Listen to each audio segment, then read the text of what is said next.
Nag-home study ako. And nakapag-graduate ako ng high school. 2 years nga lang. Pero okay na. Strict pa konti-konti. Pero at least may high school diploma ako. College lang wala.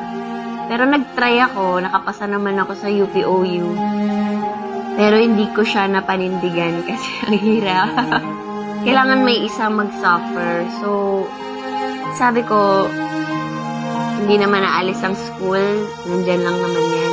Pero yung inuulit-ulit na sa'yo, yung inuulit-ulit na ng mga tao yung pagkakamali mo, tapos sasabihan ka nila kung ano yung dapat mong gawin. Na mag-aral ka, balik ka eskwela. Talaga ba? Sa maliit na pagkakamali na yun, sobrang bobo ko na, sobrang baba na ng tingin niyo sa akin. Minsan na-test lang na parang, ano ba yan, Lord, ako na naman. So parang, papatanong ka na lang, bakit ako lagi? Siyempre, mapanghinaan ka ng loob. Titigil ka sandali. Kasi nakakapagod din.